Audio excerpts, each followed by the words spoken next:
बिस्मिल्लाहिर्रहमानिर्रहीम अस्सलामुअलैकुम। आज हम कॉन्स्टिट्यूशन लॉ का नेक्स्ट क्वेश्चन डिस्कस करेंगे, जो कि है इलेक्शन ऑफ प्रेसिडेंट। ठीक है, सदर का इलेक्शन कैसे होता है, सदर के इलेक्शन का सारा प्रोसीजर इसमें हम लोग डिस्कस करेंगे। साथ ही साथ उसकी इम्पीचमेंट का प्रोसेस भी, जो प्रोसीजर कॉन्स्टिट्यूशन ने बताया, वो भी डिस्कस करेंगे।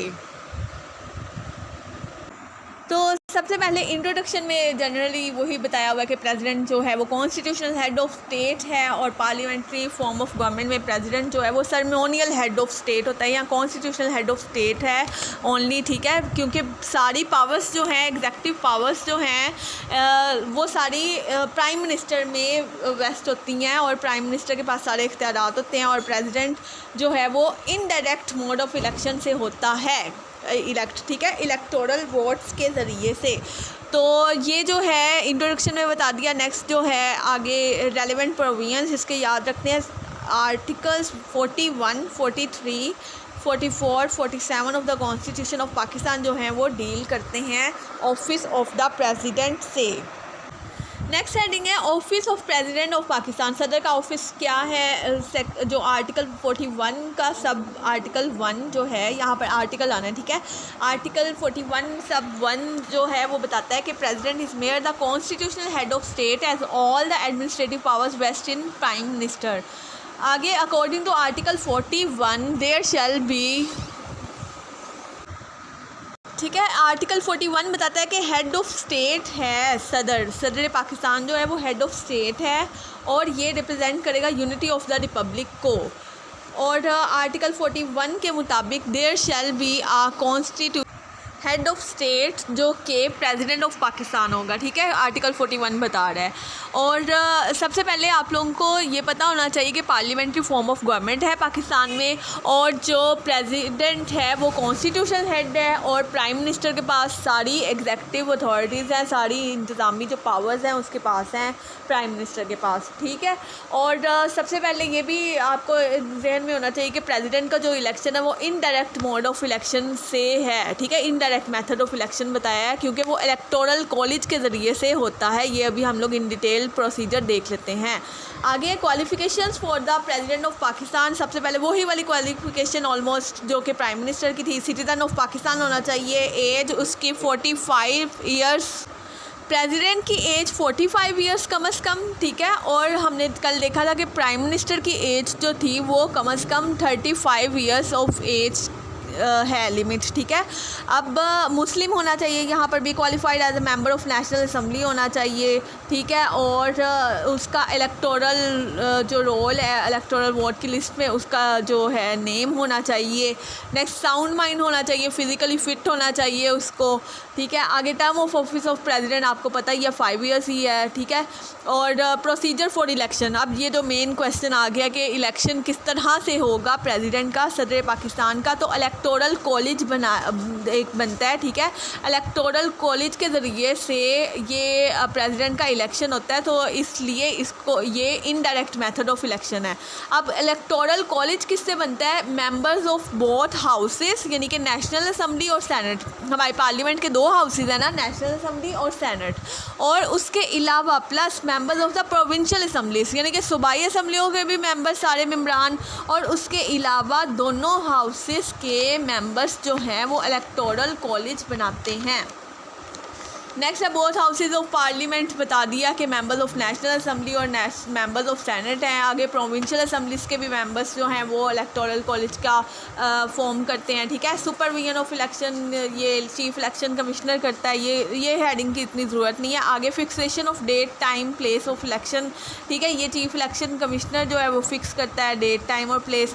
और फिर ये सबसे इंपॉर्टेंट हेडिंग है कि जॉइंट सिटिंग ऑफ पार्लियामेंट होगी। ठीक है, उसके इलेक्शन के लिए, और फिर वोटिंग करवाई जाएगी, और इसके लिए काउंट किए जाएंगे वोट्स, और जो है सीक्रेट बैलेट पेपर्स के ज़रिए से। ठीक है, सीक्रेट बैलेट पेपर्स के ज़रिए से इसकी जो है वोटिंग होगी, और मेजॉरिटी बेसिस डिसीजंस होंगे। जिसके हाईएस्ट वोट्स होंगे वो जो है प्रेसिडेंट जो है वो इलेक्ट हो जाएगा उस तरह से। फिर announcement of successful candidate, chief election commissioner जो है वो अनाउंस करेगा सक्सेसफुल कैंडिडेट, जो भी जिसने भी हाईएस्ट मेजॉरिटी वोट्स हासिल किए हैं, ठीक है। उसके बाद है period of election of president. कब इसका जो है इलेक्शन होता है प्रेसिडेंट का, वो जो है नॉट अर्लियर देन 60 डेज़, यानी कि 60 दिन से पहले नहीं और 30 दिन के बाद नहीं। कब?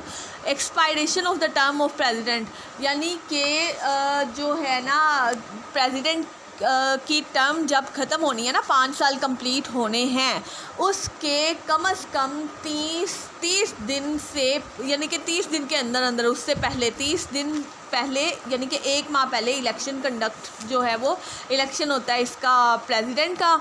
लेकिन जब तक वो नेक्स्ट उसका कैंडिडेट नहीं आ जाता प्रेसिडेंट, तो तब तक वो जो है वो ऑफिस होल्ड रखता है सदर पाकिस्तान, ठीक है। और period of election in case of dissolution of जो नेशनल असम्बली, अगर नेशनल असम्बली जो है वो डिज़ोल्व हो जाती है, यानी कि नेशनल असम्बली को डिज़ोल्व करने की पावर है ना प्रेसिडेंट के पास भी, on the advice of prime minister, ठीक है। प्राइम मिनिस्टर की एडवाइस पे कर सकता है प्रेसिडेंट ये नेशनल असम्बली। और अगर नेशनल असम्बली डिज़ोल्व हो जाती है तो 30 दिन के अंदर अंदर, फिर जब उसकी फर्स्ट मीटिंग के 30 दिनों के अंदर अंदर प्रेसिडेंट का इलेक्शन होगा। इसी तरह period of election in case of vacancy, अगर वैकेंसी हो जाती है, यानी कि प्रेसिडेंट जो है वो या रिज़ाइन कर देता है या किसी भी वजह से इम्पीचमेंट हो जाती है, यानी कि उसको रिमूव कर दिया जाता है, तब भी 30 डेज़ ऑफ जो है from the occurrence of vacancy, यानी कि जब वैकेंसी ऑकर हुई थी उस से 30 डेज़ के अंदर अंदर इलेक्शन होना है। और फिर no question in any court, election की वैलिडिटी को किसी भी कोर्ट में चैलेंज नहीं किया जाएगा। इसमें केस लॉ है अमीरज़ादा वर्सेस कमिश्नर चीफ इलेक्शन, और इसमें हेल्ड किया था कि objection was not substantial in the case if the voters name has not been denied in the electoral list, यानी कि अगर इलेक्टोरल लिस्ट में उनका नाम है था तो फिर ऑब्जेक्शन जो है वो अब सब्सटेंशियल नहीं है। इलेक्टोरल लिस्ट में नेम है था कैंडिडेट का, तो इस वजह से ऑब्जेक्शन जो है वो सब्सटेंशियल नहीं है। आगे conditions for office of president, president के ऑफिस के लिए ये कंडीशंस है कि वो ना ही कोई ऑफिस ऑफ प्रॉफिट जो है वो अंडर सर्विस ऑफ पाकिस्तान कोई भी होल्ड रखेगा, ठीक है। सिर्फ वो सदर पाकिस्तान होगा, कोई भी सर्विस ऑफ पाकिस्तान में कोई और ऑफिस ऑफ प्रॉफिट होल्ड नहीं करेगा, ठीक है। और जो है ये सजाद अली वर्सेस फजल इलाही केस है, इसमें रेफरेंस दे के वही प्रिंसिपल लिख सकते हैं ऊपर के president must not hold any office of profit under the service of Pakistan. फिर नॉट मेंबर ऑफ पार्लियामेंट, उसको प्रेसिडेंट को मेंबर ऑफ पार्लियामेंट भी नहीं होना चाहिए, ठीक है। ये प्राइम मिनिस्टर के मर्तबा तो हमने पढ़ा था ना कि वो मेंबर भी होगा और क्वालिफाइड भी होगा उसकी, ठीक है, मेंबर ऑफ नेशनल असम्बली का। लेकिन यहाँ पर मेंबर ऑफ पार्लियामेंट वो नहीं होगा प्रेसिडेंट, और अगर वो होता है यानी कि मेंबर ऑफ पार्लियामेंट कोई इलेक्ट होता है तो जैसे ही वो ऑफिस ज्वाइन करता है उसके साथ ही वो जो है वो मेंबरशिप उसकी ख़त्म हो जाएगी, ठीक है। और नेक्स्ट है कि टेन्योर प्रेसिडेंट का कितना है, ये 5 ईयर्स, ये ऑलरेडी लिख दिया, इसको दोबारा लिखने की ज़रूरत नहीं है। री इलेक्शन के लिए वो उसका राइट है, ठीक है। डिस्ट्रिक्शन, इस पर पाबंदी क्या है, no man shall hold office of president for more than 2 consecutive terms, यानी कि 2 कंसेक्यूटिव टर्म्स अगर उसने कर ली है ना तो फिर नहीं वो ऑफिस दोबारा होल्ड करेगा। और auth of president chief justice of Pakistan के सामने होता है, और रिज़ाइन ये जो है स्पीकर ऑफ नेशनल असम्बली को कर सकता है, ठीक है, अंडर हिज राइटिंग। और इम्पीचमेंट का प्रोसेस जो है ना, इम्पीचमेंट भी कहते हैं या रिमूवल भी कहते हैं। अब इम्पीचमेंट किन तरीक़ों से की जा सकती है, इन फॉलोइंग जो है वेज में इम्पीचमेंट होती है या रिमूवल का प्रोसीजर जो है सदर पाकिस्तान का, वो ये है कि प्रेसिडेंट की इम्पीचमेंट इन ग्राउंड्स पे होगी सिर्फ, ठीक है। मेंटल अनफिटनेस की वजह से या फिज़िकल अनफिटनेस की वजह से, या फिर उसने कॉन्स्टिट्यूशन की वायलेशन की है, या फिर कोई grievous crime.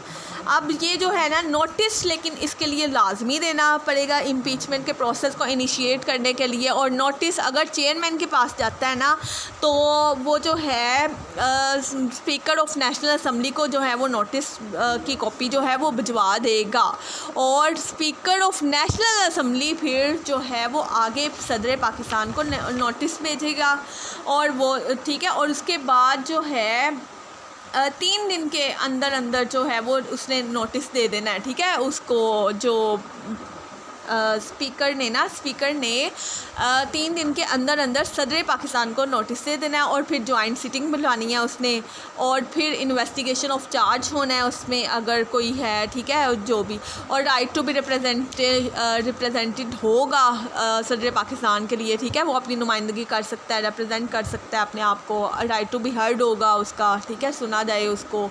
Passing of resolution, और फिर रेजोल्यूशन दोनों हाउसेस की जॉइंट सिटिंग में रेजोल्यूशन पास होगी, और अगर मेजॉरिटी 2/3 मेजॉरिटी से वो अगर रेजोल्यूशन पास हुई है ना तो फिर इम्पीचमेंट उसकी हो सकती है, और जैसे ही अगर वो इम्पीचमेंट की रेजोल्यूशन पास होगी तो वो सीज कर देगा अपना होल ऑफिस, यानी कि उसका ऑफिस जो है वो होल्ड करना ख़त्म हो जाएगा, ठीक है। तो ये इम्पीचमेंट का भी प्रोसीजर था और इलेक्शन का भी प्रोसीजर था। Thank you so much. अल्लाह हाफिज़।